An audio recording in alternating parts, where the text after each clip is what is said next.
is Yinka Inniss-Charles. And my name is Jamila Bolton-Gordon. And we are the next generation of the Mangrove 9. And today we have some special guests on the show, and we're going to be talking about the film industry, the arts, the theatres, actors, actresses, everything to do with arts and creativeness. So we're going to start off with introducing our first guest, whose name is Optik Hamilton. So Optik Hamilton, would you like to let the audience know what it is you actually do? Yeah, greetings everyone. I'm Optik, and I'm a documentary filmmaker predominantly. I make music videos, and I write, and I started a collective called Federal TV, which is about networking with other filmmakers to come together to make productions. We got the Script Writers Kitchen, which we write scripts and building content. So content be king right now. And I've made a feature documentary on the carnival, 2011. And right now I'm focusing on telling stories about things to do with social justice, basically. Good. And that's kind of like just an extension of what's been happening in my life, and going and meet familiar people, and I'm building a project around that. Thank you very much for that. We'll talk about, you can go into that in more detail when we start asking some questions. So now I'm going to move on to this side of me, that side of me. And we're going to talk to Carol Moses. So Carol Moses, would you like to introduce yourself and let the audience know what it is you actually do? Hi everyone, my name's Carol Moses, and I've been an actress for about 20 years now. I would describe myself as a creative though, because I don't know if anyone understands that once you go from playing urban youth, there's a great big grey area where people think that you look too young to play urban mum. So in that space, I've created the jewellery business. And discovered that actually being an actor means that you probably have more than one talent. Yeah. Good for you. Okay, thank you for that, Carol.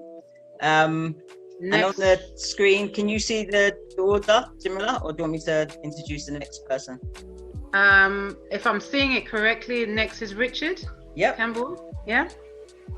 Please introduce yourself, Richard. Hey, again. Hey. Thank you for coming back on our show. Thank you very much. This is the second time round. Like punishment. Don't make it sound like it's Tyson that you're going up against, but the second time around. It's just factual. I'm just stating it as a fact, There's nothing behind it. Okay. So I'm Ritchie Campbell. I'm an actor and basically work in film, TV, theatre, across the board. Really. Been doing it for a long time. Short and sweet, eh? There you go.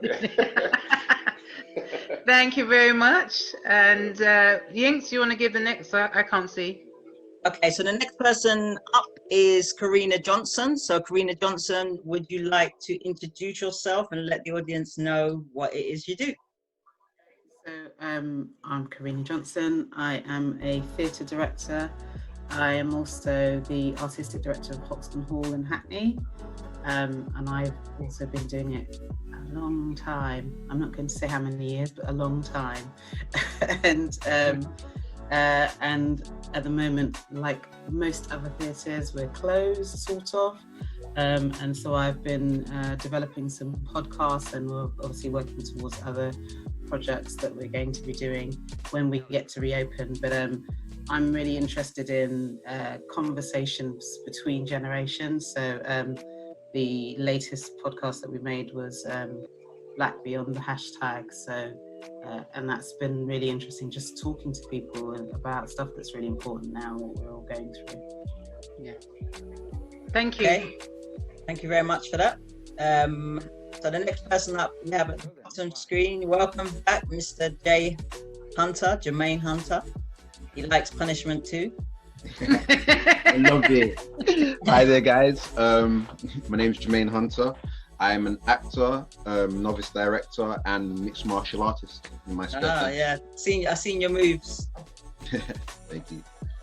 Oh, Mister, I need to have a look at that later. On Instagram, yeah, it's got some little. Okay. Sorry. I try. I used to do martial arts too. See, that's why I have a thing for it. Oh, for reals? We need to talk. Right. Yeah, we said. Yeah, me too. I had to do Tai Chi. It wasn't like my son, who does Taekwondo. And I'm done martial arts, Taekwondo and Nippon Kempo. Okay. Oh, come off, Yinka. Come off, man. Come on. Sorry, that's what I've done. I'm martial arts obsessed. So like you're barking up the right tree right now. This is exactly. All right, we'll have to talk. My sister, actually, Michelle, she is the champion. She was the champion. She's the women champion of the world. She's now opened a school, first ever female and black person to open a school for kickboxing and Thai boxing in Shanghai. Abora, it's called Abora Academy. So check her out. I have to, check her out, man. She's doing really well for herself. She won all the championships around the world. So she's Mitchell Abora, and she's got an academy, first ever academy in Shanghai. That's amazing, wicked. This is why it's good to talk and have these podcasts and these forums, because the littlest bit of information that may not seem relevant at that point can be life changing in something else. I mean, it's really, really important that we keep this and grow this actually. Yep. Definitely. Jermaine, let's talk about you now. Let's put those martial arts. Oh, hang on. Aside. Trey, have we got Trey? We've still got some. No, we haven't talked to Jumayn yet. Did you say everything you've done? Oh, you did. Sorry. Sorry, you did. All right, we haven't said Saloum yet. So let's move on to the next one. Let's skip into the end before we even finish. So, hello, Saloum. Welcome, my brother, my best friend from back in the days, from when we were small. We weren't even going to them carnival costumes. Yeah, I know, man. To make me dress up, do mass, and make us wear their little fancy costumes. We're still doing it to this day, but greetings, family. Love to you all. Beautiful black princesses, kings and queens. I'm grateful to be here. Thank you for having me. So I'm Saloum Njie. I'm a writer-director. I started out in 1986 as a runner. I ran on James Bond movies, Pirates of the Caribbean. I worked my way up to a third assistant director. And now I'm a full-time writer-director. And my most recent job, probably if you saw it, was the online carnival that I shot for Notting Hill.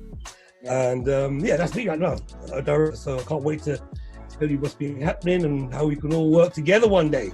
Yeah, how's Idris, my friend Idris Elba? Idris, you know what? Idris is great. He's in Australia filming some big movie. He's doing what he's doing. But I just feel I think we should all talk about that, because it's something that we should all be a part of, because we can all do those big things. Yeah, exactly. And that's what I want to really talk to all of us and whoever sees this, is that we all can achieve Hollywood status. We all can achieve getting programs on BBC or ITV. All of that we can do. And the only sorry for talking, rambling, but that's fine. If we work together, yeah, exactly. And I've seen it firsthand how things happen. We work together, we can do that. Definitely. He's my don. Tell him I said what. Hello. You're there, then we can hear you. He said he's my don. He's my don. Tell him I said what. I ain't seen it from you're a big man. You're a don too. I see your work. You're a don. So you know what I'm saying? You're a don. Kara Moses is a don. Yinka, Ritchie, Campbell, Karina Johnson. You're all dons. And let's all look forward. I really want to just work with all you guys. Yeah, and make definitely. Something big and beautiful. That's me. And you know what's interesting as well? Thank you. Just following on from that is what we don't see, and what I'm also equally interested in bringing to the forefront is the people who work behind the scenes, the costume designers, the speech, the people who do dialects, the accents, all of those people and all those elements of black people that are in there that have also equally struggled to get their accreditations in whatever they're doing creatively behind the scenes. They need to come to the forefront as well. We need to help bring them to the forefront so that they can network equally as well as the actors and actresses. Absolutely. Just a quick one. I did a show called Bridgerton, which comes out Christmas Day on Netflix, and it's about the aristocracy. And you have that Queen Charlotte, who's played Queen Mary, who's played by a black lady. There's loads of black characters in there.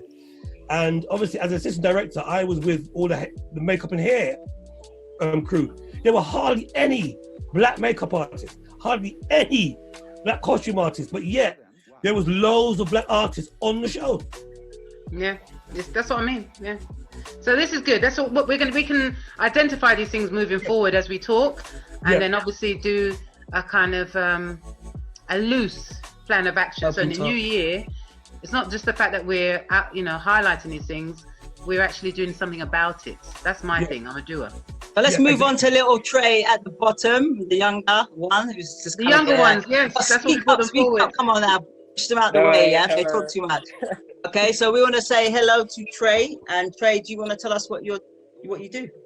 Yeah, I'm a uni student upcoming as a black director / producer. Like, I don't know what genre I want to go into yet, but I want to experience like everyone's saying, like black people need to come up in this directing world and in creative. Like, if I'm being honest, black people have the creative industry. Like, they have everything. We can do makeup, we can do directing, we can do music, we can do a lot of things. And it's inspiring to see how many people I'm seeing on this cool black directors, black actors that I've watched from young, like Ritchie Campbell. I remember watching Another Hood from when I was a kid, like I remember that one.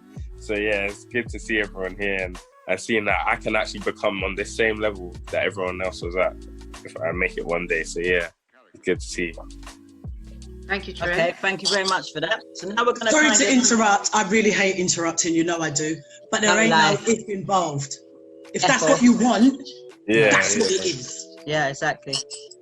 Yeah, I like that. Yeah. You bring it to reality. You don't wait, you just bring it to reality. You can always make it happen in life. Everything can happen in life. So we're going to kind of move on now. So we're going to just set a few questions and kind of fling them at each and every one of you. Okay. So the first question being, and then I'll say who I'm directing it. So I might direct it to 3 people at a time, and then you can speak in order, whatever. Okay. So why did you choose to go into this industry, and what inspired you? Okay. So I'm gonna go with Carol, Jumayn, and Optik. Well, who's coming first? I'll go first. I'm muted first. We're in trouble. No, I'm joking. No, you're so right. No, for me, going into acting wasn't even a choice. It was like a vocation. It was like, it chose me. Yeah. I think I was 5, something silly like that, when I said I was going to be an actress, and therefore didn't really study in school, which I learned was not the smartest thing to do. But, and what inspired me, I wanted to do it from I was so young. I can't even tell you what inspired me. I just knew that I could pretend and make it real. And I just knew that I liked that. And I just knew that that's what I was gonna do. And it was as simple as that. I mean, my dream didn't really get interrupted until I went to drama college. And when in drama college, I was told so often how little work there was for Black people. Because as a kid, it just didn't occur to me that I didn't see my own skin reflected. I just knew that I liked Cary Grant. I just knew that I liked, don't want to name too many, but, I just knew that I liked seeing the acting on stage, and I knew I could do it. But when I got to drama college, they politely informed me that people of not just my ethnic background, but my skin tone tend to play maids and people that live in bedsits. And that's when I understood, no matter how good I was going to have to push that extra hard, because there were going to constantly be people telling me that I couldn't do it. And you don't listen to anybody anyway, Carol, so that was not really interested in that. Thank goodness you didn't. We've known each other since we was about 4 years old, so I know Carol very well. For real. That's why I always started when Mangrove came out, and I didn't even get an audition, but that's a different story. I didn't audition. We won't even go there because we didn't even know about the film. No, not you. That was directed at you. That was directed at Aoife. Do you find that, sorry to interrupt you ladies, but do you find that naturally we have the characteristics of us there's a comedian side to us, obviously. We're very comical. What you see with somebody, especially back home, if you see them have a shorter foot than the other foot, we call them drop foot. Or you know, we're quite expressive in what we see and what we do. And I find that suppressing that is the major issue that I find for us in this country, and especially younger people who generally are very lively in the way that we want to communicate whatever it is that we're trying to communicate. So we're naturally on stage. Every time we get up, we're on stage. Well, it's interesting you say that. Characters in each area that we live in that are, you know, extraordinary looking people. And these sometimes are what inspires directors and other people to draw on those type of people who have those natural, you know, a bit like Bubbles, who's in our community. Who's an extrovert. He's very charismatic. The way he dresses is very different.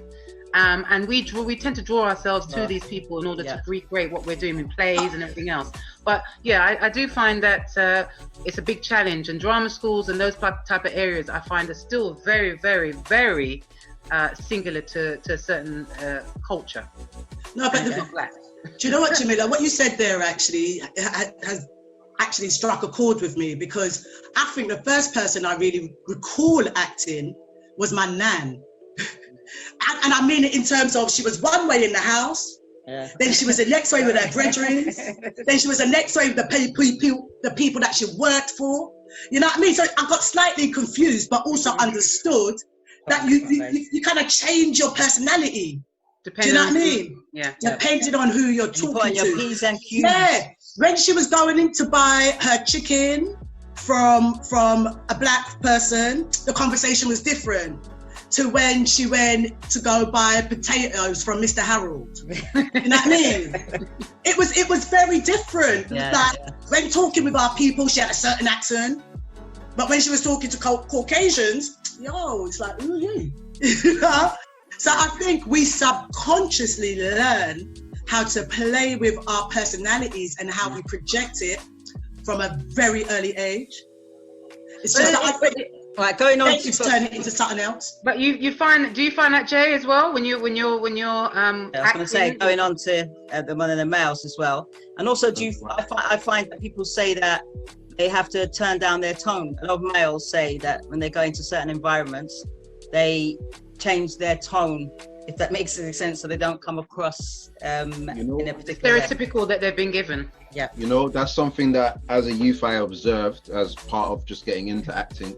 And you know what, funnily enough, like as a youth I was born in the UK, but then I ended up traveling through most of my childhood. I was in a different country probably every 6 months. North America, South America, North Africa, everywhere, north of England, France, Amsterdam. So I got to observe a lot of people, and I got to observe that specifically. And I just always thought that was kind of a thing, it's a connecting thing. It's just trying to relate to a person. And I always found it quite interesting that people go out of their way to do that. Some people kind of do it subconsciously. Some people purposely do it. But regardless, it's just a way of connecting. And it's like, it's just, for example, as a child, I used to sit and think, there's like about 10,000 ways to say hello, but everyone understands it just because of the tone. You know what I mean? So as long as you get that right, it's relatable. I've had conversations with people in languages I don't even understand. We've had full-blown convos because just how you point and how you set the tone, you know? Body language. Exactly. Is that the same for you, Saloum? No, it was Optik, but yeah. Oh, Optik. Can you hear me? Yeah.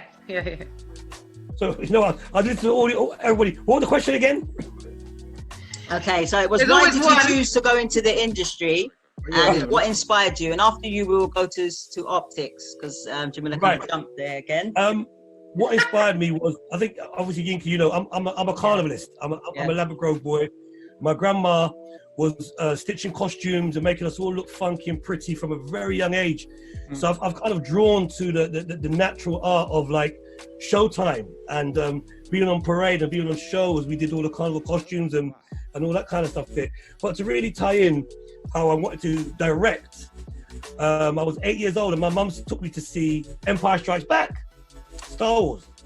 And when I saw Billy D. Williams, it was the first time I saw a black man in space. And he had a cape. and he looked incredible. And he owned the Millennium Falcon. He had his own city. And I'm like, Mum, man, I want to make films like this. I want to be a director. Because I've never seen a black man in space before.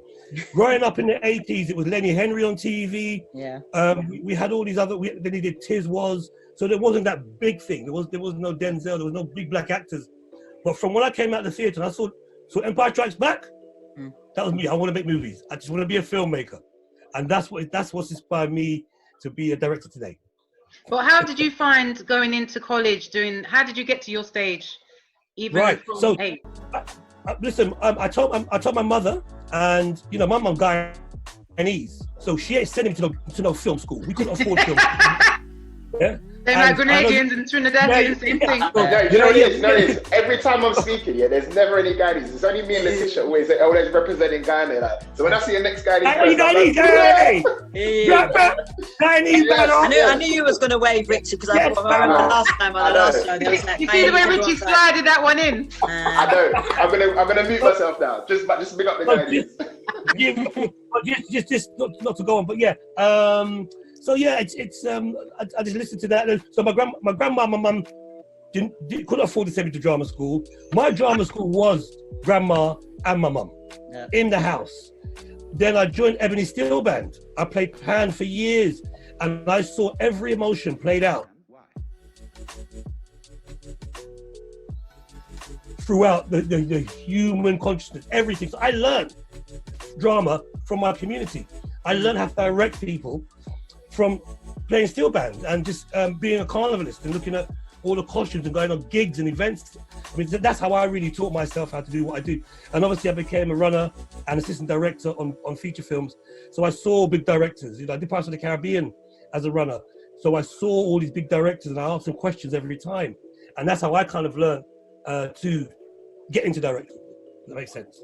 Yep, definitely makes sense. So now I'm going to take over to Optik Hamilton, who's been waiting there nice and patiently. Yeah, what inspired me was just like telling stories and being able to dream and knowing how the visual cortex works and how the film, the brain, how we can project ourselves into the future. And it's like there weren't enough imagery and representation of like black people. So it was just like the crafting process, the magic, you know, in crafting and telling a story. But film for me is like the most powerful art because it draws all of the art elements together. So that allows it to have that much power. You know, you're sitting in this dark room, you're in a theater, and your subconscious is activated. So you are projecting yourself through your thoughts, and how the visual cortex works is similar to how dreams work. So it's important that we figure how to dream through imagery. You know, when I saw Spike Lee's Gotta Have It, it didn't matter how it didn't matter to me about if the story was good or not.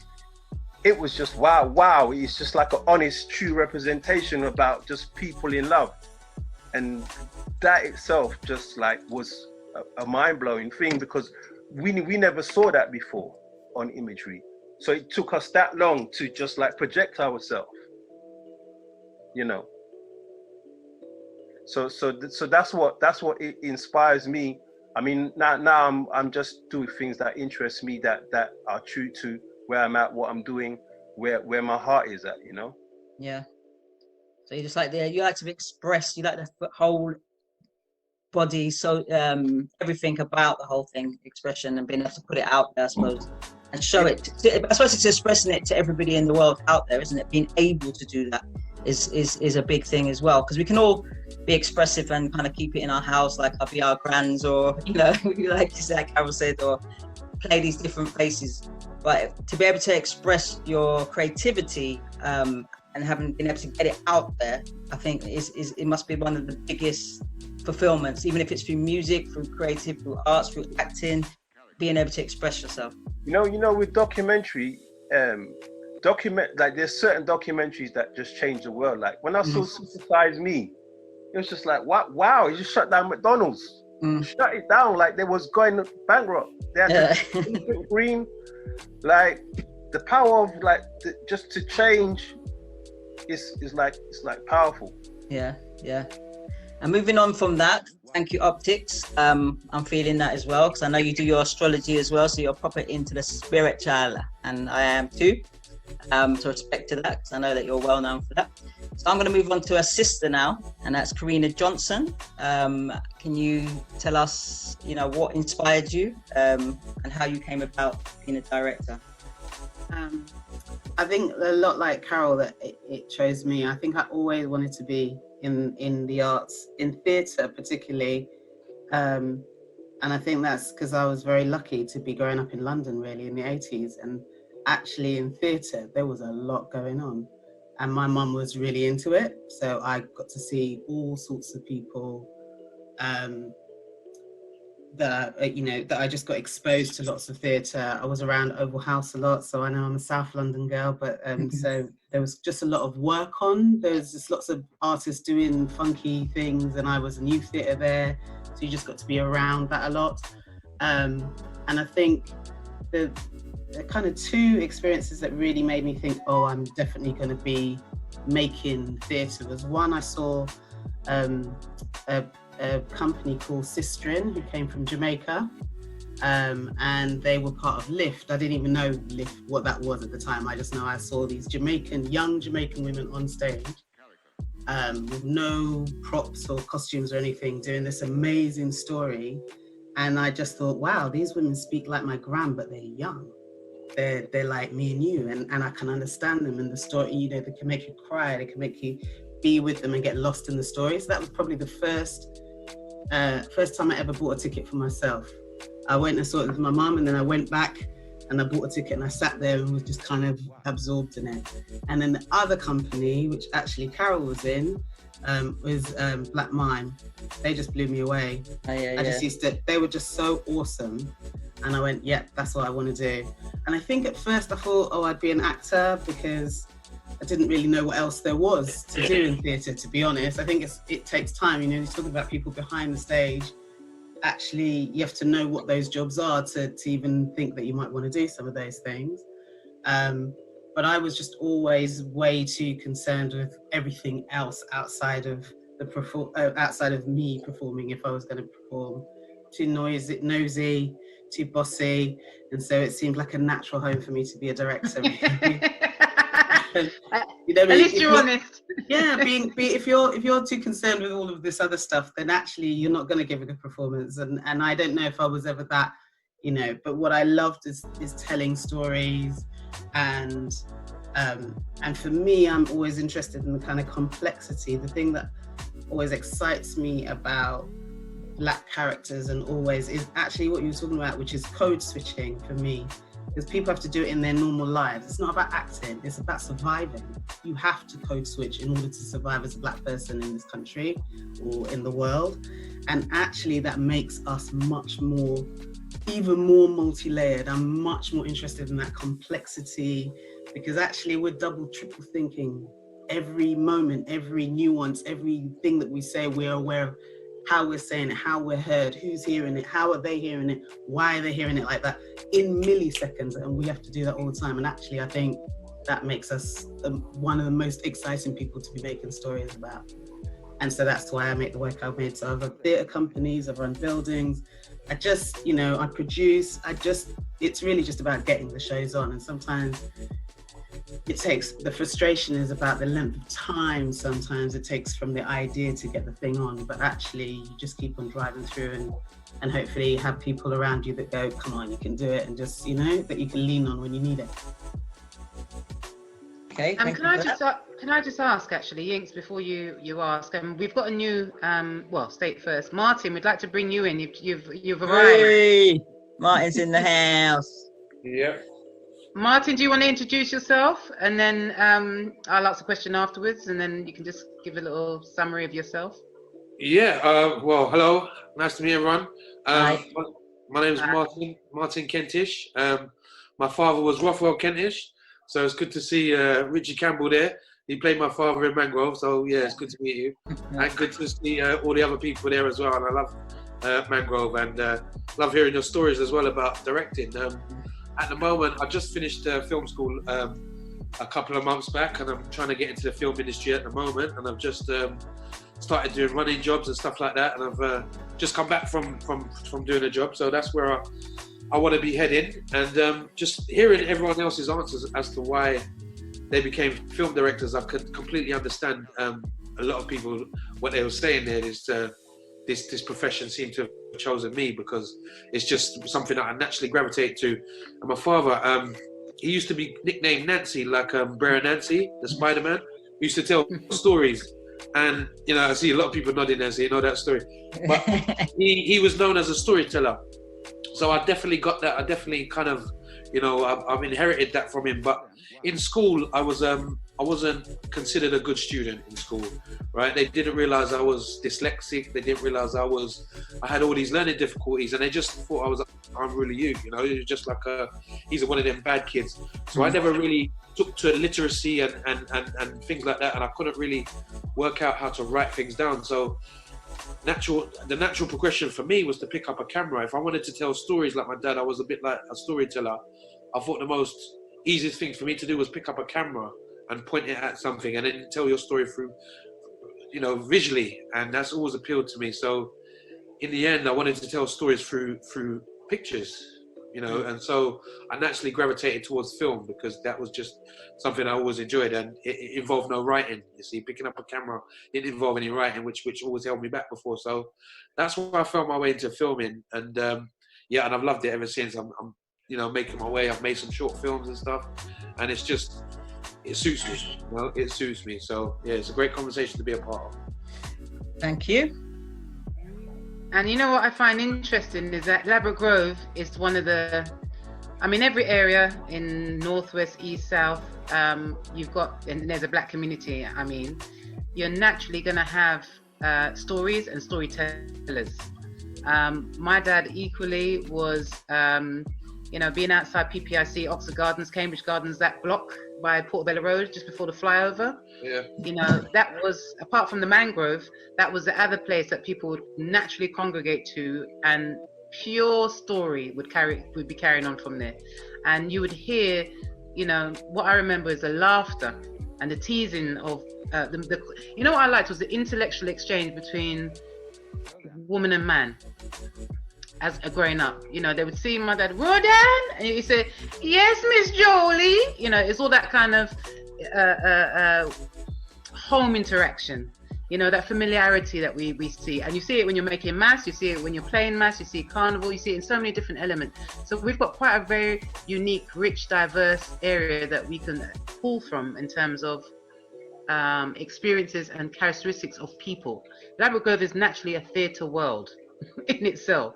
You know, from characters like Sledge, characters like, well, I'll name a few. Well, there's so many. Yeah. There's so many. So, you know, and even the names we give each other, even down to Mashup. Yeah. You know, and I'm like, why have they got Mashup? What's the name Mashup mean? Yeah. Well, you know, because he liked to mash up things. You know, it's just. You know, we are beautiful in that sense, and I think the more we realize how beautiful we are, our confidence will grow. Yeah. And instead of us following people will be following us. Sorry, Jay, was you trying to come through there? I was going to say, I just unmuted myself. I just realized I didn't actually answer the question. Okay. But should I make it fast? Or do yeah. No, go ahead. My story's a bit different, I guess. Like I was saying, I did a lot of traveling as a youth, and I came back to the UK when I was about 12-ish. And basically, I didn't exactly fall into acting, but for me, and this is I guess quite personal, so like, but I'm very glad to be able to explain this. It was an escape for me for the world that I was like, for the life I was living and stuff like that. It was very turbulent. So for me, acting was a way to to not have to be me for a while. And then I would dedicate to that fully and wholly. And it wasn't until I kind of sat and I had a teacher specifically that used to ask me things like, who are your heroes? And because I used to watch a lot of martial arts films, watch a lot of anime, those were my heroes. And like I was saying, I did martial arts as well. So I tried to put that mindset into my acting world, basically. And I was like, you know what? I'm just going to try, see what happens. If I fail, I fail. If I don't, I don't. Ended up banging on the Arcola theatre door with the prompting of this teacher. And basically someone answered, and the very short version is I said, audition me. They said, why should I? And I said, because you're going to go home with one of two stories, basically. One, a funny anecdote for everyone that I failed and you can tell everyone for the rest of your life, or I do a decent job and now you can help guide me into a career or something like that. Just because of that and how I presented that, they literally was like, okay, cool, just come in and let's talk. That ended up being someone who's quite big, basically directing wise for TV, who introduced me to some other people and was like, this kid, he has something, like basically he just doesn't approach things in a normal way. Yeah, and like they like the difference in that yeah, world. and I try to use acting as a way to find myself in a very confusing time for my life, because not only was I coming from abroad and seeing kind of like having to get used to the UK and like the Black community in the UK and seeing the similarities and differences from places abroad, but also like trying to become my own role model at the same time as like trying to disassociate myself from certain mindsets of my peers at the time. Like this is the 2000s, you know what I mean? So all kinds of things were going on. So yeah, it was very interesting. Well, thank you for letting me be able to. That's okay. No, thank you for that insight. So we're going to move on to another question, and then Jamila can. I think he was going to direct it back to Martin and ask another question. So I'm just going to move on to this. I just want to know, you know, what obstacles do you find that you faced during your years of trying to, you know, make it in the career you want to do? Was there any obstacles? And if there were, how did you manage to overcome them obstacles? And what could you tell those youngsters out there, or anybody wanting to be an actor, actress, filmmaker, any of the arts or creativity? You know, what are the best tips when you want to maybe give up on a career that you want to do for the love of it? I'm going to go for this time Ritchie, who we've not had, whoever wants to shout out, Karina, Trey down there at the bottom, I see you waving your hand, and Carol, right? So start with Ritchie, and then Saloum, then Trey, and then Carol. Okay? So Ritchie, what's yours? Well, because you never asked me about how I got into acting. You can put that, listen. I'm joking. Let's go back. Let's go back. I thought you're supposed to be compromising. When I do your question, you know to yourself, I'm going to give you all the answers in one time. Right? Guyanese team. One time. It is. You discriminate against the Guyanese. Is that how you're living? Because we're from Ladbroke Grove. Yeah, the west side. Anyway, so, I'm only joking. But basically, cut a long story short, I was around 12 or 13 when I went to a place called Inniss-Charles in North London. Whole heap of actors, kind of people that are working in the industry right now went there. And in terms of obstacles, I was the kid I did a lot of commercials there. A lot of people were acting there. I did a lot of commercials. And I was just doing things just because I could do it. And then it got to the point where I really wanted to act. And a lot of the times the teachers or people around me were saying, you're not really gonna, I was a little bit of a cute kid, like I did like all that stuff. So they were like, you're not really gonna progress in that field, in that respect. You're always gonna play the friend of, and all that kind of stuff. So I didn't see it as an obstacle, to be honest, at that time. It just made me think, well, I know I can do it, so I just need to prove to you I can do it. And again, you're young, so you're fearless. There's no problems in that respect. So that's exactly what I did. And from then, once I achieved that, it was more a case of like just going into the unknown. So then I became immersed in the theatre world because I had no concept of theatre before, and I went and got a theatre job, and it was just amazing to me. And then I started to kind of, move up. You'd hear people say, oh, it'd be brilliant to work at the National. It would be brilliant to work at the Royal Court. And then they became aims because they were everyone else's. Because like I said, I didn't understand the industry in that respect. So once I kind of achieved those things, I then started to put put things perspective into what I wanted to achieve. And that's when the barriers came, because I'd kind of grown from like 13 to 17, 18, going to school, doing all these other things. And then someone said, well, no, you can't do that. So I didn't understand the concept of I can't be in a series or in a show, or, you know, all these kind of things. So the barriers came from that. But because I'd had this kind of learning period of just doing, I just knew that if I carried on, at some stage it would happen. So I guess that's the kind of thing I would say to, and that's what I thought in terms of telling people, in terms of like how you overcome it. It is just carrying on. You know, that I went to university, went to Goldsmiths, and I studied communications and cultural studies, and I was really looking to get into advertising. I'm still acting on the side, but and I remember looking at archive footage, like I was saying in the previous one. I watched archive footage about the Mangrove 9 and about, you know, black actors before, Norman Beaton, you know, all these kind of older actors. And I remember a lot of them saying they haven't had an opportunity to be in a period drama like their white counterparts. And I remember an overwhelming filming came over me, and I was like, I'm going to do that for you. I didn't know how I was going to do that, because I was in the bill at the time. Like, I was doing those kind of jobs. And I'm a little kid, I'm 20 years old, I'm at uni, I'm doing a little Holby City or the bill or whatever. And it's exciting. People are like, I saw you at uni and then you're on TV next week. So like, I could have stayed in that film, but there was something within me that was like, there are certain things that I need to achieve within this industry for myself, because people said when I was 14, you're only going to be the cheeky chappy friend. You're not going to play anything above that. And so to kind of round it up, lo and behold, I ended up I've done 2 or 3 period pieces, 2 seasons of a period drama called Frankenstein Chronicles, alongside like the heavyweights in the eyes of the world. And the only thing I can say is how and why those things happen is just because I carried on. I just persevered. There were times where literally, you know, I've been like, oh, I don't even know if I could do this anymore. I'm sick and tired of trying to prove to people that I can do this. Or, you know, Jamila would say as well, or any actor will tell you, you have such highs, and then it's like, where's the next one? And there isn't anything there, you know, and then you're kind of coming back to the juggernaut of trying again and again. And it becomes very so, you know, to give the analogy of like, you put yourself up to audition.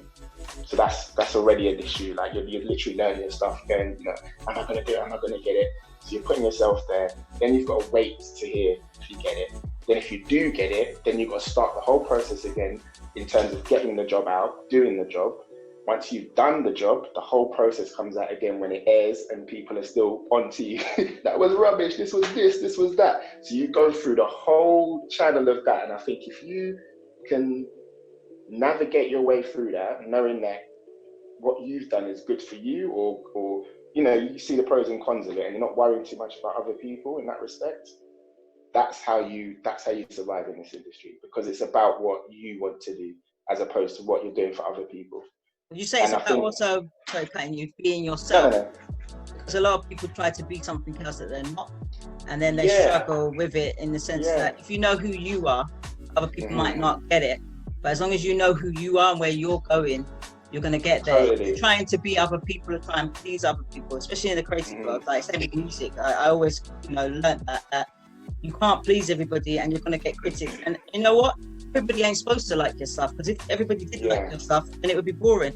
If we all done the same things and we all played the same parts, there'll be nothing different about us and nothing creative.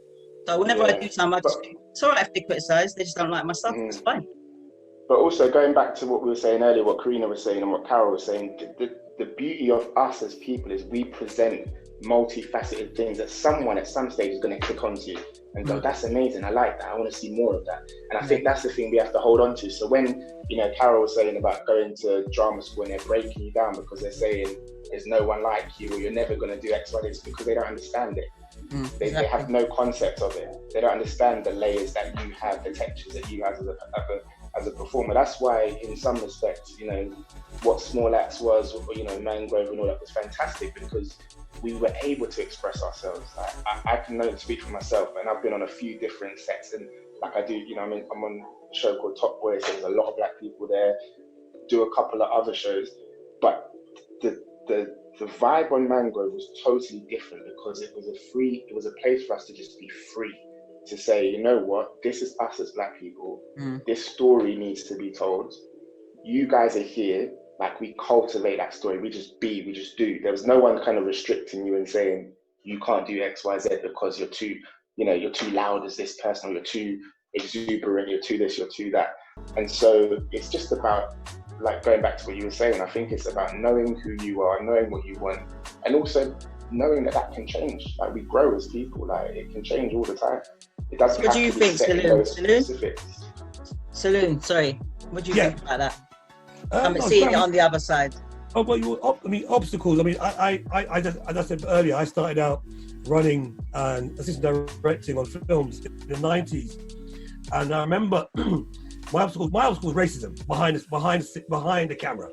I remember driving to Pinewood, going to the security gate, and the security man would say to me, "What gate are you delivering at? What stage are you delivering at?" And he would have no idea that I'm an assistant director. Yeah. It's a bit like Mangrove, when Darkest Hour went to see. Right. So at those times, at Pinewood, I guarantee you, Black people were cooking, they were security on all the stages. I was one of two. Myself and Sakani were the only two Black assistant directors at Pinewood. And there was racism thrown to me. I had one guy tell me one day, "You know what, Black people, you should stick to music. You're good at that. Leave filming to us." So I went through all of that, but for me, I knew my energy. I knew I wanted to be there. I knew I wanted to be, excuse me, I knew I wanted to be a filmmaker. And the energy inside of me, and dare I say it again, as you know, I'm born in Bedlam Grove. I can't fail. Exactly. People at Mangrove 9, it's impossible. And I said it in the nicest way, because we're all from different parts of London, But Pepe Francis grew me up. Mash Up, Bubble, all that, Ben Up, all these lovely people that I used to go around with and listen to and go to Shabine and see them. They were strong people. And I think that just gave me confidence, because I knew I wanted to be a filmmaker. I knew I wanted to direct big films, not just Black films, or whatever you want to say a Black film is, or Black characters. I knew I wanted to do sci-fi. I know I want to do like a Lord of the Rings for Black people, energy, big pieces. Those are the things that I'm interested in, our history. But yeah, to round off my question, it was hard for me, but the love and passion I had for myself and the community that I came from, it wouldn't let me fail. And I just kept pushing myself to where I am today, which is directing and just keep that momentum going.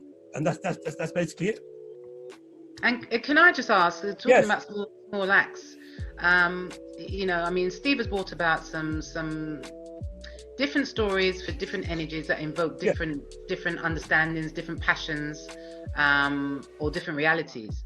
And what I thought was interesting is that, it must have been very stressful to do 5 of them, I must admit. And one of them is a two-part, basically a film, which is Mangrove. But just coming up to the end of it, what I thought was interesting, there's 2 things I thought were interesting, is, the reaction when it comes to Lovers Rock from the community side.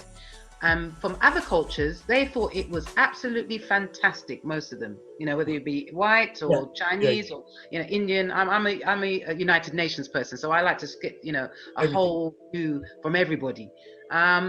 So it was really interesting, the contrast between the 2 different what we see as our story, our ownership, because we get very defensive in the Black community, because most of the time, and we should do, because the way we're portrayed is always, most of the time, it's quite negative, or it's quite menial role. It doesn't elevate us into who we are and have been and should be. So when I looked at Lovers Rock, I thought, okay, but Steve has created a debate. Whether you like it or don't like it, he's created a debate. I actually got up and started dancing. I found some Lovers Rock on some vinyl and was showing my children, this is what we do. We used to wet that, wipe up the walls and go up and down the walls, and the man hand don't go on your bottom, it stay on your hip. And we don't do heavy metal, and they don't dance like heavy metal in the Java. Man, is springing locks all over the place like he's taken LSD. However, it created a really nice conversation between me and my children that I forgot about. Because I will say to my children, I've seen my children who are teenagers, 3 of them, and especially the first 2, and they're 19, 17. They've gone to a party and I've gone, Is that how you lot interact? Oh my days, you lot are in trouble. You see, when you see somebody, the women, there's an art in how you look at somebody. You earmark that person in Lovers Rock. When the tune coming on, you earmark that woman or man that you want to dance with. You make the eye connection, you go to the bar, you make sure they see you. Tell them again. There's a whole finesse about how you do this thing, and also how you dress. You know, there's a style that you want to, produce. You want to smell good. Or you say your man's at the bar because you don't want to dance with them when they come and harassing you. Hey, Carol, wait. Where's your man? You want to dance? No, my man's at the bar. Where is he? He's in the toilet. Where is he? And then there's always that one person that you're running from because he's a nutter in the dance. I mean, there is that as well, yeah? And he's always the one that will latch onto you and you're like, ah. I mean, back in the day, it was, you know, some people had some hygiene problem. You were running, you know. But, I mean, jokes aside, you've got those things, right? But but the last thing I thought was, the last one that we watched last night, I thought was very interesting. It actually brought tears to my eye. And simply because the educational subnormal. Martin picked up on it, and others we've picked up on that. If you have a reading and writing ability, your mind does not work in the same way as everybody else. And a lot of our people back in the day, in the 60s, 70s, that went through school, now I say 70s, 80s, we went through some problems. One, the teachers weren't interested in teaching us. Two, it was a dumbing down of education from our parents' education down to where we were at. They played a clown. Yeah, unless you My brothers had it, and they both played the fool, so they get kicked out of the class because they were dyslexic, and they didn't want to tell anybody, so they would just act the fool. So anytime they had to read, they'll get kicked out of the class until they got kicked out of school. They played the fool. Yeah, and I've got godchildren who are dyslexic and gone through 11 years and it's never been recognised that they're dyslexic, but yet they've got into a lot of trouble. But they're very bright. They have the characters of my particular. Yes. Anything goes on this show. Reality. But I think Anyway, what you're I just saying to wanted cut you. No, I was just saying what you're saying. I think is right in the sense that that's what the whole thing has done. It's allowed the conversation. It's allowed the debate. I don't think Steve is Steve, like, and he's seen it through his lens. To say like how Optik was saying, you know, there's a lens. You see things through a lens, and I think Martin was saying it as well. That's his perception of things, and I understand that if it doesn't fit with everyone else's, the issue we have, I think, is that trying to put it in a box. We don't have 50, because if we have 50, like my guy and his brother saying, I can just flick over to watch Lord of the Rings Black People. Yeah. I can flick over. I don't need to watch Steve. But the problem at the moment what we have is that there is only Steve at this moment, just as an example, and so therefore we all hone in and we go, right, show me something. And if it doesn't fit in with our own personal criteria, then we get vexed. And that, like you said, we are a culture that love to vocalize how we feel. Yeah. You know, like, but isn't it because we go to the theatre and we'll literally say, no kissing, don't look like we're involved. We put ourselves in a box too much as well. Yeah. But isn't it because I think is absolutely what Ritchie's saying is that you don't get much choice, and so actually it means that we want that one thing to do everything, and no one chance to do every single thing. You know, look at the big screen. We're not all the same. As much as we are, like we've all got our own personal things that we want to achieve and aspire to and do things, and it might come under this umbrella or this box, but individually we've all got our own stuff going on, and that's essentially what we kind of need on screen. Yeah. I mean, the good thing I think is that he has got to a space where he's big enough to be able to take that. Do you know what I mean? If it was the one person and it's the first time and he's never going to get another choice and people are tearing him down like that, that would be difficult. But he's big enough. He can take that. You know what? He's brave. He's brave, yeah? So people can all sit down and criticise at home, but have you got the balls to go out there and do what you've done? Because I bet a lot of people wouldn't, because going out there and doing that, you're going to get kicked down, and you're taking a big chance as well. And you know what? In some ways, you might not like everything he's done, like with Lovers Rock or whatever. I can't say I liked everything, but I give him respect in the fact that he had the balls to go out there and actually do that and know that he was taking a big chance. Yeah, and also going back to what we were saying, it's more than just the balls. It's like what we've all been saying. It's how it's affected us. We just do it. Like it's been called to us. For him, that's what it's done. Like it's just his calling to do that, and he's done it. Yeah. And so whatever comes of it is, it's kind of, it is what it is. I put my art out there. Yeah. And if you love it, fantastic. If you don't, you don't. In your eyes, I've got it wrong. Like, we move on to the next. And I think that is how we have to kind of, in terms of culture and art. Yeah, 100%. But we also have to remember that. Yeah, we also have to remember that it is just, there's a personal perspective to it. Yeah, let me just add something there as well. Even if you like the art or you don't like the art, his particular artistic take on that story, I was always saying, like, even before we saw Mangrove, this story had been in someone's dusty archive for like 50 years. So even if you don't like the particular story, I appreciate the fact that somebody can be bothered to tell it, because that wasn't just a story about people's fathers and stuff.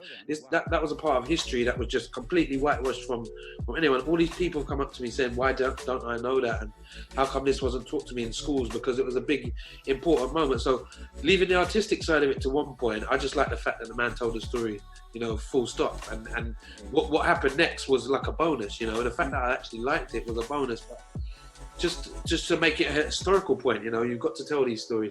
And then once you've started the conversation, people can start, I've got all sorts of BBC people calling me, talking about podcasts and all that sort of stuff, because people want to know the other side of the story. They want to know what happened to your father afterwards, what was the other story.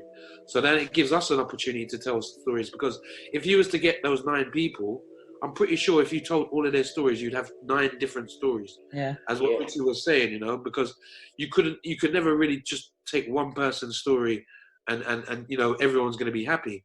So when Steve explained, I've taken an amalgam of this character and that character and put it all into one, I kind of understood it, because you've only got so much time in an hour and a half to tell stories. But he definitely did the right thing by telling his story, and he did a really good job, and he was really authentic with it, and you could tell his heart was in it. There's a lot that some of the children of the Mangrove 9 would have had a problem with, like, historically, but leaving that to one side is just a great part of history, and it's great that somebody's telling that story. And I think, like what you were saying as well, is fantastic that now Martin can speak about it. Prior to that, you might have been saying things, and all of you guys are saying things. But well, no one cares, like, no one before. Cares. But my dad's from Mangrove 9, and they'd be like, there you go. Who cares? There you go. Like, it's like, so yeah. And Trey, can I ask how you think that going forward, as the younger one coming through, financially, what are the financial barriers? When it comes to like film directing coming up nowadays, it's kind of a struggle financially, because in a sense of, we don't have, as a black kid that I am, and attending high school, attending uni, I realized that they give more to people they feel that will make a bigger effort in the world.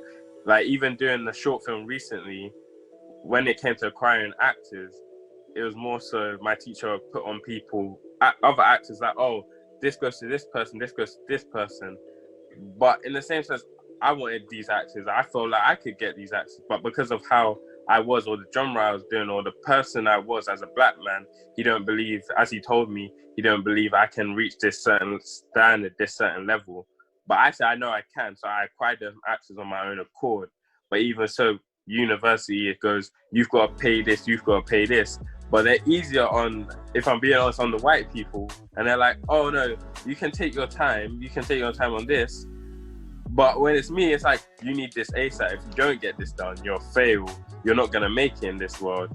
And like everyone else was saying, like, I think it's a thing of, you just gotta keep pushing, you gotta keep going through it. Even if someone tells you can't, you can.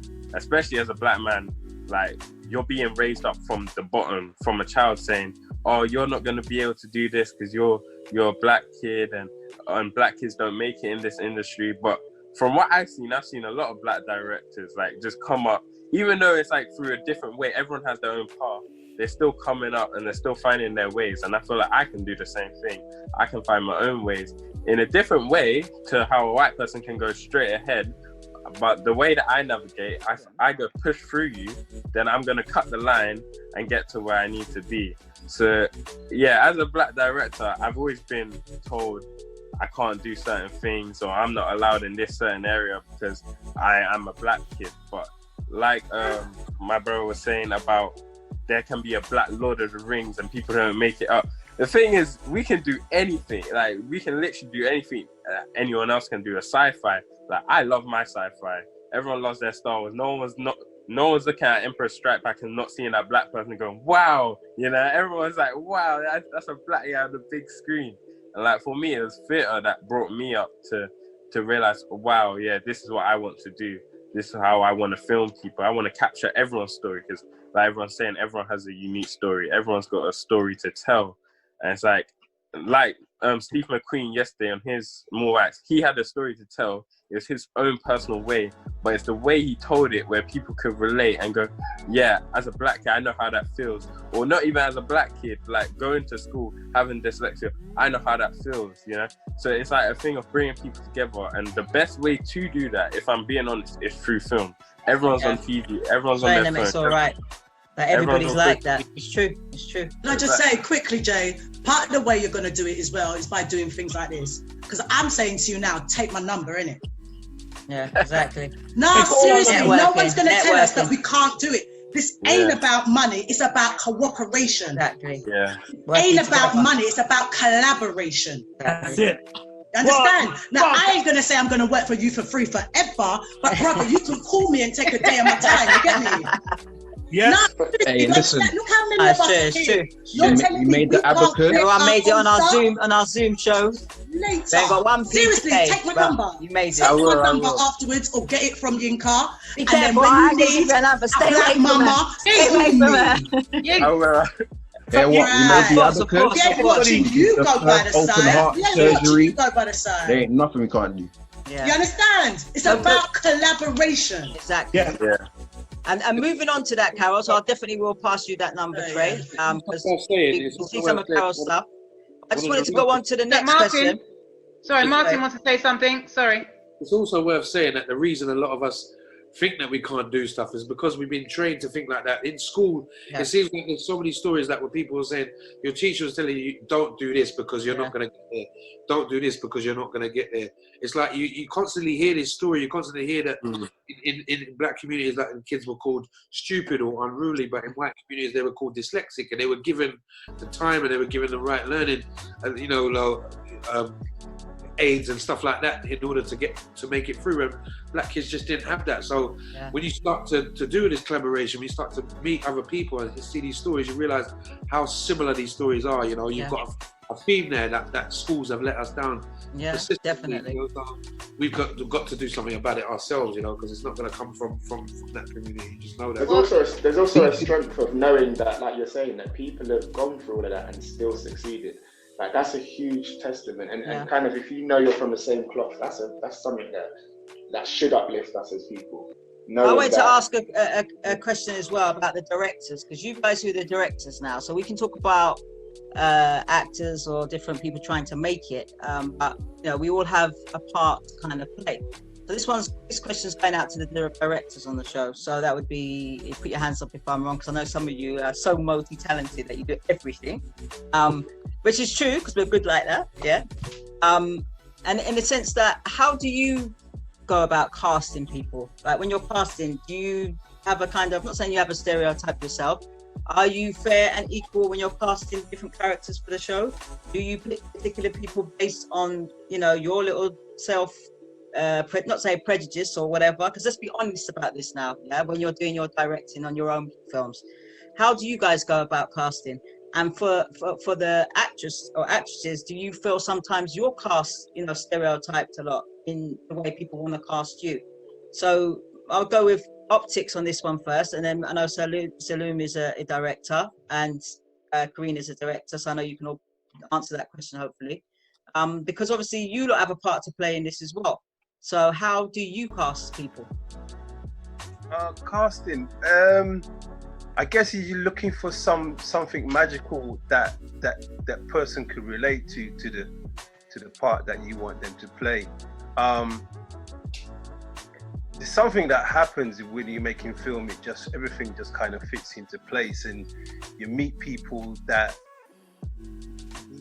has this something that is you didn't know that they had it, and you can find someone that actually looks like the person that is actually you're making the film about. or that inspired you to write the character. It's just about, for me, it's just about the improvisation, what they can do, and how they connect with you, and how they can shape and expand upon your vision, you know. Saloum, how do you feel about that? No, great. Then we can go on to Karina. What the brother Optik said is right. I mean, I usually go for energy. If the person has the right energy, that suits a script that I'm directing.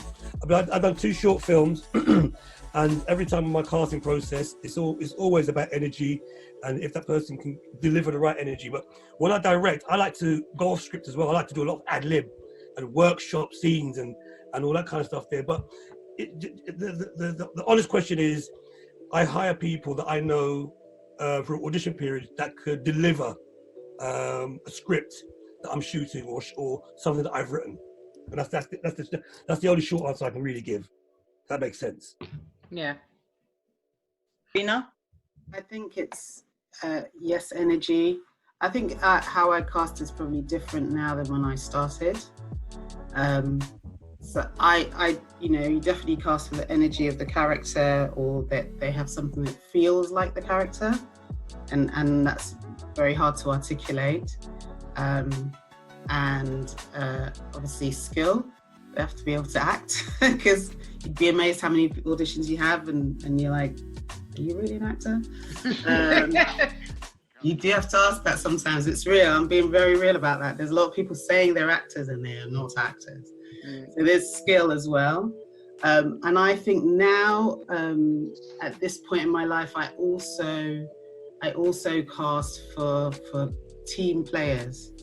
Because there's no point having someone who's really fantastic actor, who's going to deliver the performance, but they're an entire arsehole through the whole process. Because you've got to live with that person, you've got to be in that, so I definitely cast for not having that kind of disruptive energy. So some people deliver performance, but not necessarily company. And I think for me, I would trade having a happy company and working a little bit harder towards that performance, rather than someone who maybe has it down pat when they come in the door. And some people are very good in audition and then they're not going to move much from the audition to the performance. And some people might not be as brilliant in the audition, but they're going to move so much from the performance from the audition to the performance. And it's a bit of a judging thing. I think. You see colour? Do you see colour? Do I see colour? Do you see colour when you're? Yeah, of course I see colour, because I'm not blind. So yes, but you know what I mean. Some people cast roles. We know that stereotype. They cast based on people's colour. Do you see colour? I definitely see colour, and I definitely have at times cast against type, quite strongly against type, and that sometimes works out, and sometimes doesn't work out. But I'm interested in. Yeah, and then and as you go on through the profession, I think you get to know people that you go, I know that person's going to be able to do. So there are definitely some people that are familiar, and you go, I'd like to work with you again. Like I've worked with Carol a few times because I know she's going to bring this certain energy to it, and so I think there's that, and I'm very conscious of things like of color, of shade. I'm very conscious of casting dark women as the leading beauty. I'm very aware of that, and I think that comes from being a Black director in theatre. I am very unusual in my part of the industry. There are not many, and if you have the power to be able to make those decisions, I absolutely do make them. And I don't have any kind of qualms about saying, no, I am gonna cast this. So I will absolutely make that decision when I feel that I can make that work. And how do you feel now with all of you? This is a question for all of you, because we're in a funny year this year and a funny time, and it's an interesting journey where we're restricted to our movements and our ability to travel, our ability to raise finance, and our ability, more importantly, our health is most important, and then the ability to connect in a natural way that we, especially I can only talk from our own culture, which is our absolute driving force is to be able to connect. That's how we've been the first people on the planet, and we've always been that way. So it's harder for us when we're not able to connect in the way that we are. It's hard for everybody, don't get me wrong, but I'm just saying in the type of characteristics of our character in the community, we thrive off of that. And each community thrives off interaction, don't get me wrong, but I'm saying in particular for us, how do you all find, I mean, in the theatre world, it's just died. I mean, now you have to be, but what I think is interesting, so how are you coping, but also it's opened up another creative element. You have to use, we're using technology now, so how do you incorporate the growing technology in, a situation which is deemed as a crisis?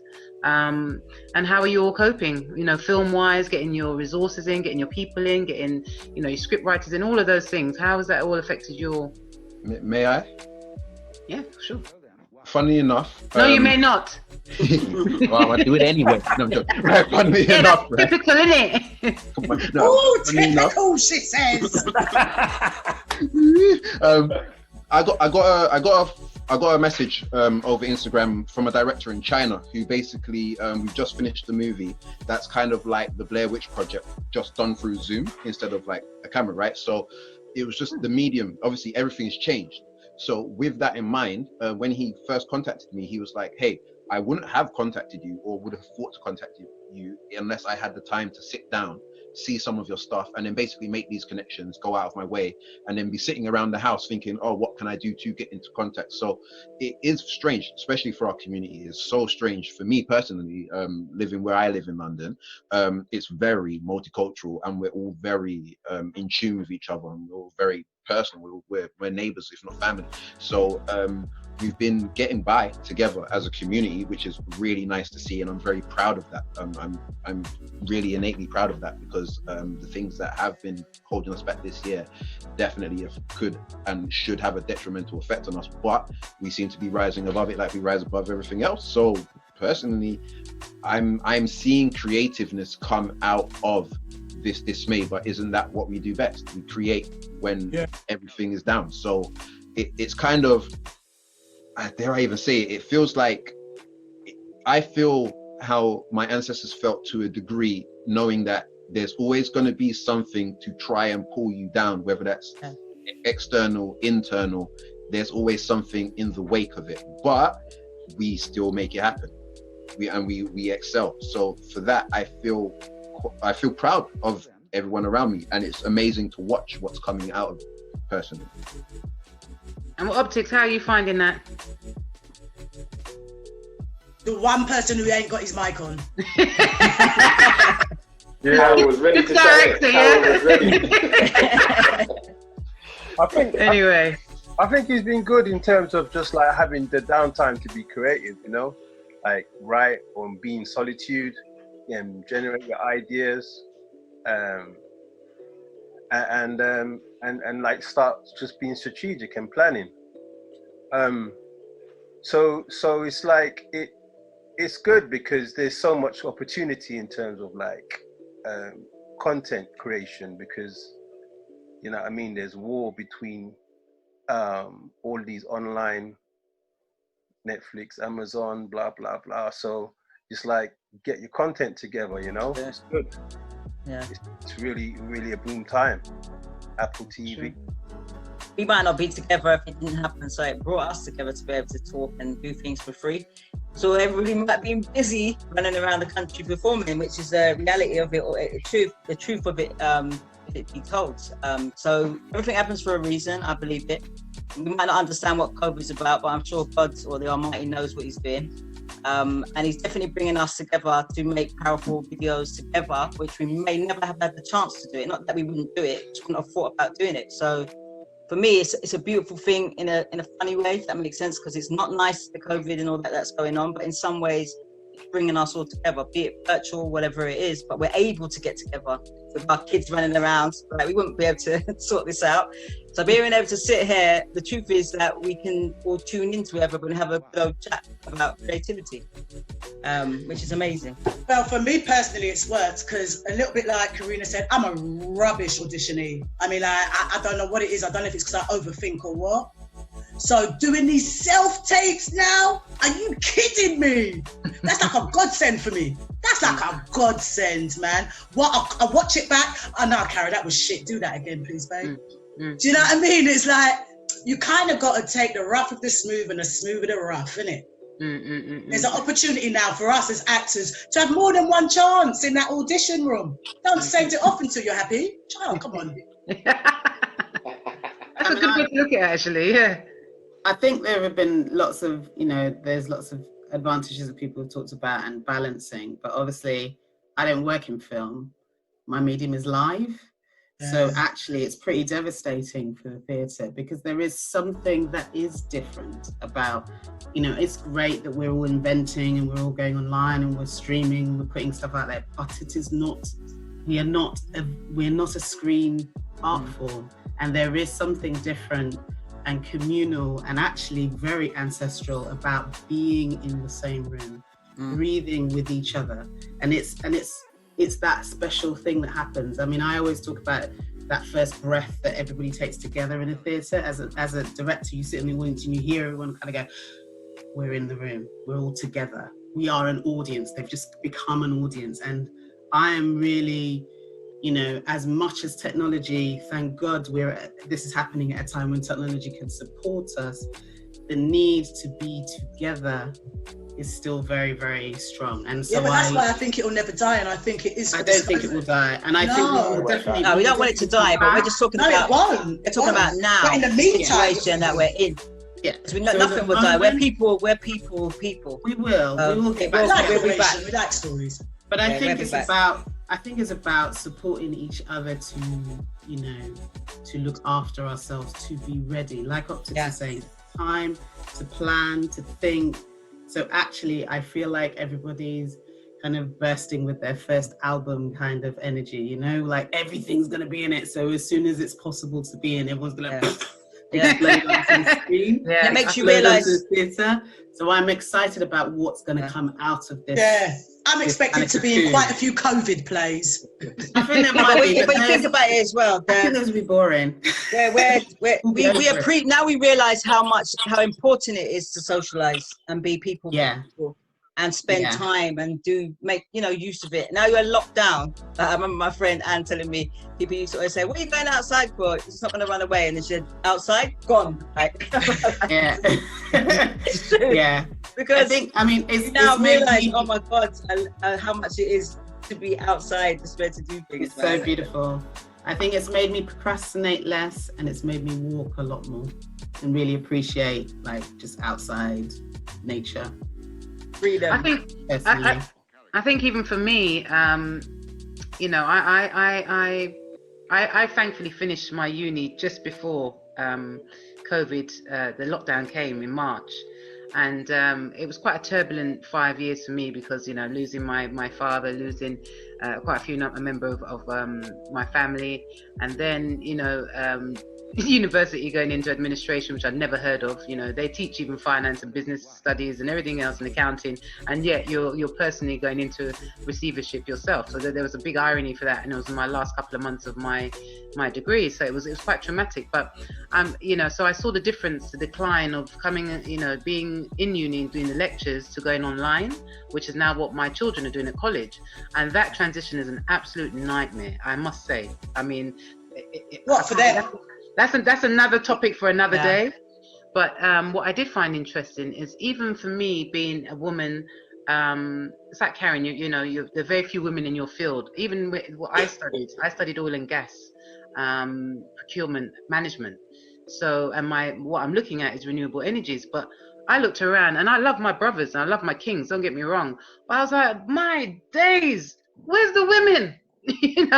We're not controlling, we don't control our commodities apart from our children and our family, but hey ho, we are Mother Earth. Whatever we secrete is gold dust, is a diamond, whatever. It says secrete.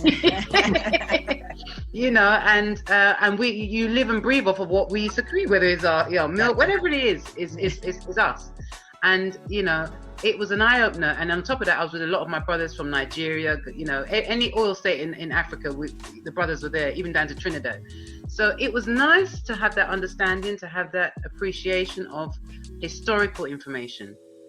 And that's what we had to learn, and that's what I like to do. I like to go from cradle to grave. So anything historic is me. If it's 2,000 years ago when, you know, they were persecuting our black brother and they called him Jesus later on in life, but, you know, he's our brother Yusuf, you know, all of those things I like to go right back and see where they derive their history from. And I think what's important, what comes out of all of this is, and even in Steve McQueen's film, the last one, is where the damn Saturday school's gone. Because when that teacher was telling you about, you know, how far the sun is from the planet in 55, you know, 1,000 miles and this and that, our children don't know that.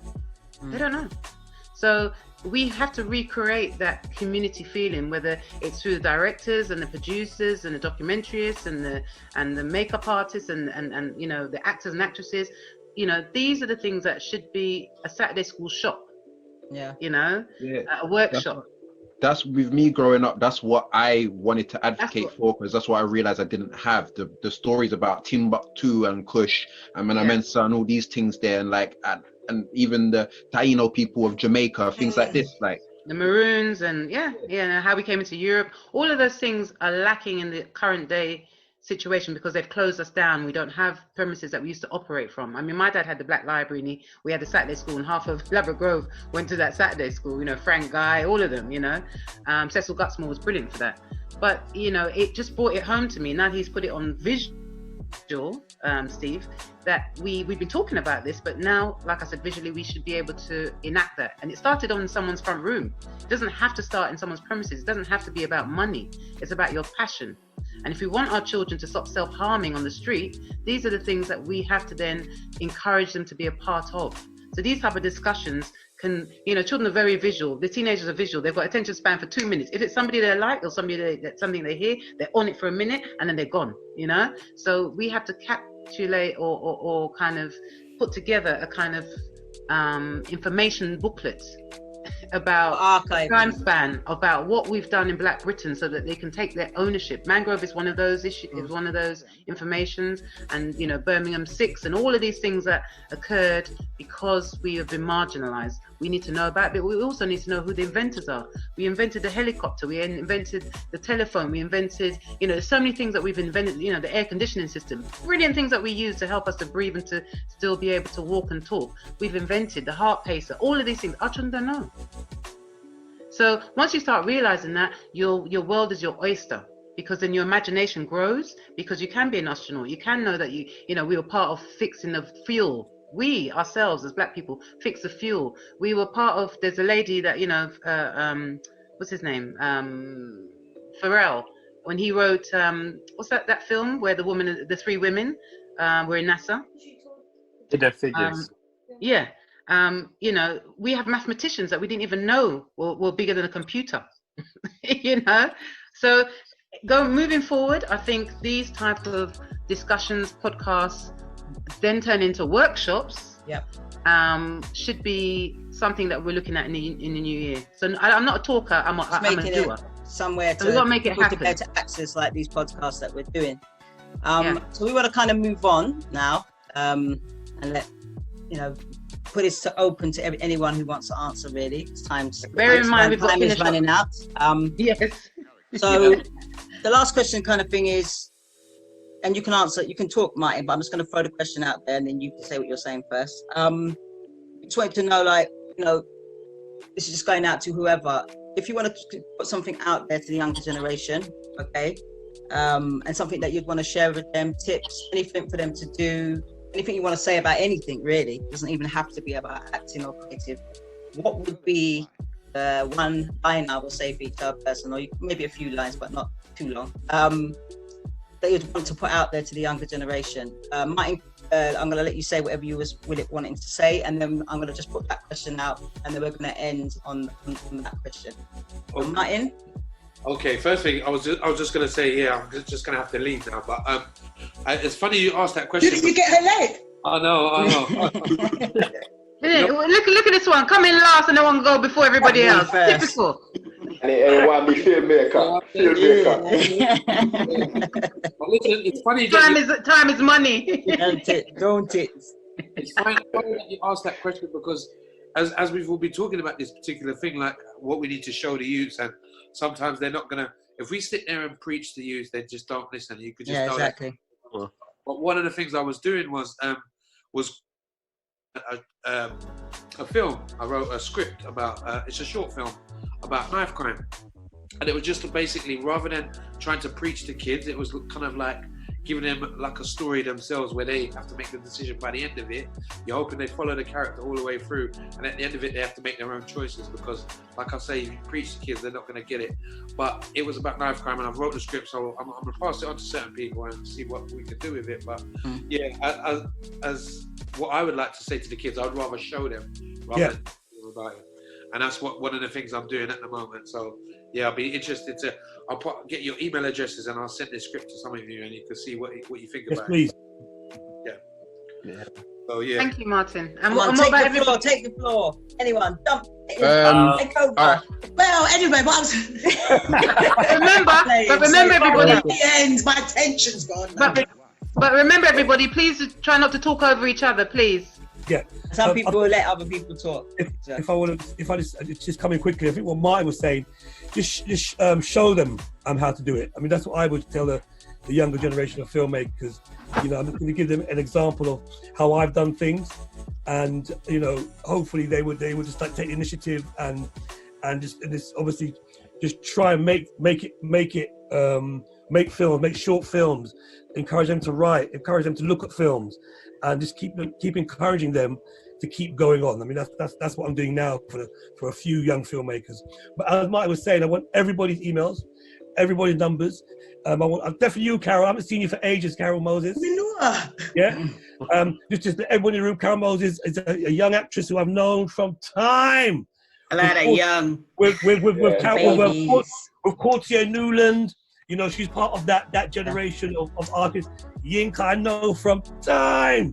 Too long. Carol and Yinka, I must say, you have inspired me. Your successes has inspired me to become a film director, for me, seeing you here now, I'm just remembering when we were young in Grove that you was acting. Yinka was all over the world in groups and doing the Eurovision Song Contest. Why'd you have to go and put this on the damn show? And Carol was the dancer. I'm so proud of my sisters, right? When I'm in my grandma's house in wet Ladbroke Grove, and I see you in Dublin, I think it was, on the stage, the whole house erupted in joy, and I said, I know them. That's some good times there, isn't it, Carol? If they could do it, if they could do it, I could do it. And I'm doing it. And I think that would be the biggest thing I would say to the next generation. Just don't stop. Just don't give up. I'm a grown-ass woman and I still haven't got to where I'm going, but I refuse to stop. One of the mistakes I made, though, was I tied in my self-worth with the jobs I did or did not get. Yeah. And I'm just here to say there are certain mistakes, certain things you don't do. Don't tie in who you are with whether or not you do or don't get that job. It says nothing about you as a human being. Yeah. May I also add? Go, baby. Question the world around you. When you question the world around you, educate yourself on that question. And then when you have done that, remember not to take on the fears of others. Just because they're telling you something and it's their innate fear, don't take that. It's nothing to do with you. Just because they're scared of where you might be or they're scared of the things holding you back, that's nothing to do with you. Exactly. Keep going. Keep on. Seriously. And I think it's really important as well for you to just pick up on what Jay said. Have your own plan for where you're going. Don't watch what people think you can or can't do, because that was another thing I bought into. Yeah. So, because you see, one of the obstacles for me was my husky voice. You know what I mean? I wanted to play the sexy girlfriend. That weren't happening for me. You know what I'm saying? Oh, it's going to happen for you, Carol. Don't worry, it's coming, man. It's coming. Hey, what about me with my bloody deep voice? It's like, Mister, actually, my name is Miss. Just don't buy into the nonsense. Just buy into what you want and keep on going. And if you are gifted at this one thing, whether it's directing, writing, acting, like I said before, you're going to have something else you can do in the meantime. Explore that as well. Because apart from being a director or a writer or an actress, you're a spiritual being. Exactly. You've come here with a mission. Your creative gift is part of how you're going to fulfill that mission. That's it. Preach. And sometimes you might need a second job. So those who say, I ain't gonna work, I'm gonna be a superstar. Well, actually, you might need a second job. Yeah. That's the reality of it, right? We can all be on the telly. It doesn't mean, you can have fame, but it doesn't mean fortune. So don't mix the two. Being a superstar. In other words, have a plan B. Being a superstar is not creative. So I don't know anyone who wants to be a superstar. That's nonsense. Yeah, you know what I mean. But it's like some people think because people are on telly all over the place, they're earning a fortune. That's not. Oh, Karina's got a hand up. Sorry, I'd like to just say, if I was going to say something to the younger generation, is actually that things are different now. Look how many people are in the industry. Just this is a tiny sample. Yeah. It's very different than when we were starting and saying, oh, there isn't. Actually, we are all the elders now, so we must take our place and help those ones, you know?